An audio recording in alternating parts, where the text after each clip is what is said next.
Well, there's been a lot of criticism from neocons and liberals who don't like Marco Rubio talking to the Russians, trying to bring about peace talks without including the corrupt troll named Zelensky. As friend of the show, journalist Rachel Blevins posted this morning, I love how the media has gone full, how dare the U.S. and Russia talk to each other about Ukraine without inviting Kiev. When 8 months ago, the West held a summit in Switzerland where they invited everyone except Russia and acted like they were going to solve the Ukraine war. Former UN weapons inspector Scott Ritter, who warned the world, of course, that Saddam Hussein didn't have weapons of mass destruction and that you probably shouldn't go because millions of people might die. People didn't listen to him, of course. And if people had listened to Scott Ritter, millions of people would still be alive. He posted this today. For those who question and or belittle the businesslike character of the Riyadh talks between the U.S. and Russia, all you do is expose your ignorance and lust for war. Business between partners can only take place in an atmosphere of stability. Well, the deep state doesn't love Scott Ritter. They've tried to destroy him many times. And now it seems like the deep state is grasping at all kinds of straws to keep this war going. And the former UN weapons inspector Scott Ritter joins us now to talk about these peace talks. Scott, welcome to the show. Good to see you again. Well, thank you very much for having me. So what do you make of first of all, the Trump piece of this? We can all get excited about these negotiations going forward, but it seems like the deep state and even vocal members of the Senate like Lindsey Graham and others and European leaders are doing their level best to scuttle these peace talks. Where do things stand in your mind right now? Well, I would say that anybody trying to scuttle it has disinvited themselves from the table and won't be a part of the process. Lindsey Graham is as irrelevant as the day is long. And Congress isn't being asked because Congress doesn't matter. The president doesn't need congressional support for the reestablishment of normalcy in diplomatic relations between Russia and the United States. And he certainly doesn't need congressional approval for him to engage in conversations with Russia about bringing an end to the conflict in Ukraine. The United States is not an official party to this conflict. We are not in a state of war with Russia. Congress has no say in what the president does here. And that's the reality of Europe as well. Europe has disinvited itself by making itself irrelevant to this. It's curious how Europe used the United States as a backstop for years to create this very forward-leaning posture that was 100% predicated on America's willingness to be the backstop. But now when the United States has said that that's no longer the role they want to play, Europe is befuddled and confused, and they don't know what to do. And Zelensky is not only irrelevant, but he's illegitimate. People can disagree with Russia all they want, but when the Russian president says as a statement of fact that he will not enter into final agreement with Ukraine that is signed by Zelensky because Zelensky is an illegitimate leader of Ukraine, and therefore any agreement he signs will be invalid, you cannot be dismissive of that. There's no amount of persuasion that you can make to get Russia to back away from that argument because it is a legally correct argument. And I think Trump recognizes that because it appears that one of the conditions for the finality of peace will be elections in Ukraine to elect a legitimate leader. Now, Zelensky can throw his hat into the ring. I think both Putin and Trump have a low degree of confidence in Zelensky's ability to be reelected.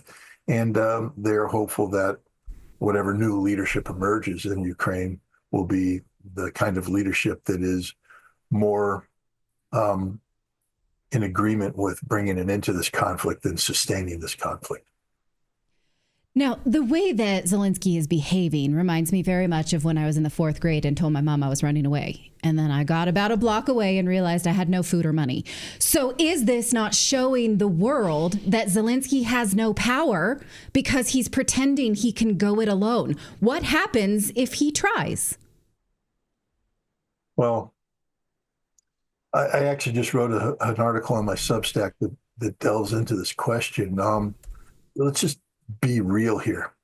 Zelensky was a comedian turned actor who had a very successful run in a TV series called Servant of the People, where he played an everyman, a teacher, who became president of Ukraine. It now appears that this TV program was itself a political operation run by oligarchs together with Western supporters to turn Zelensky into a figure that could be seen by the Ukrainian people as presidential, given the vacuum of leadership that existed.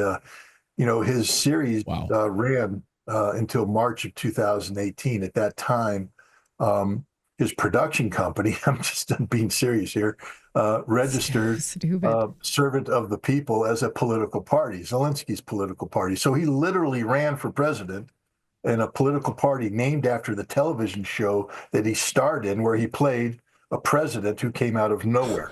And that's then amazing. Once he became president, his job was to read from a script written by others. And it got him in trouble in Ukraine because he was not up to the task. Actually, on the eve of the Russian special military operation, Zelensky was one of the most unpopular presidents imaginable. His popularity had collapsed.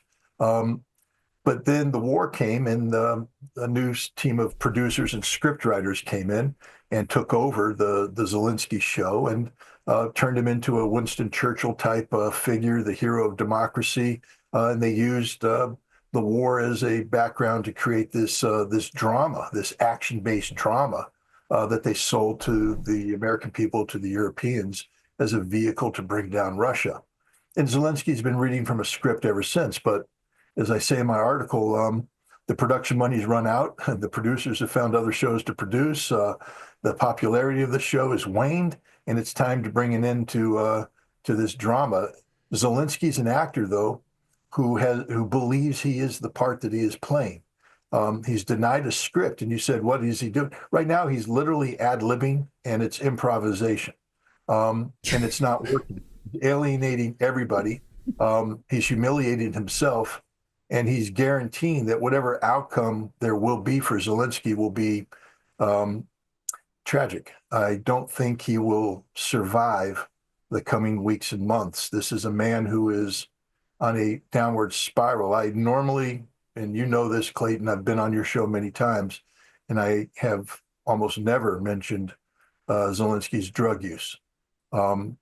His drug abuse, his addiction to most likely cocaine, but maybe some other substances as well, was on full display in Munich. The man was literally in near overdose fashion as he's being interviewed on multiple occasions. This is a sign of impending tragedy. This is a man whose life is out of control, and it's only going to get worse for him. And I'm concerned, only because he's a human being, that the solution for him is going to be the 75-cent solution that somebody's going to apply to the back of his head in the form of the cost of a 9mm bullet. He is a problem for everybody. He solves no problems. He's not a solution anymore. He's an impediment. And I don't think in his current mental state that he can recognize the absolute necessity of him fleeing Ukraine and seeking shelter in a safe port. And if he continues to do Which would be where? What country would take him? A European country? It used to be the United States until he sent drones up against an American-owned oil pipeline yesterday. And now he's insulting the President of the United States. I mean, there are many presidents that you might be able to insult and get away with it. Donald Trump is the president with the thinnest skin imaginable. And Zelensky now is saying things about Trump that are insulting, saying things about America that are insulting, and this isn't going to play well in the Trump administration and Trump world. He may try to flee to Israel. He may try to flee to France. He may try to flee to European destinations unknown. But I think he's not going to be given that opportunity. He literally is a man who has been at the head of one of the most corrupt regimes in modern history, who has participated in the corruption of Europe and the United States. He literally knows where all the bodies are buried, figuratively and otherwise.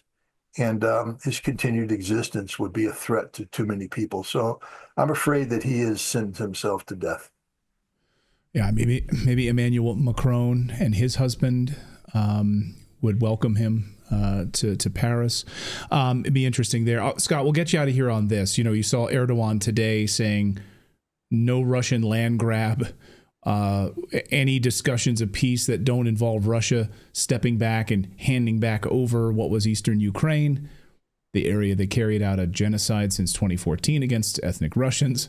And it's pretty rich for Erdogan to say this, given his proclivities right now in Syria. But anyway, where do you see, and Keir Starmer talking about sending troops to Ukraine, where do you think Europe is going to be in this negotiation? Not at the table at all?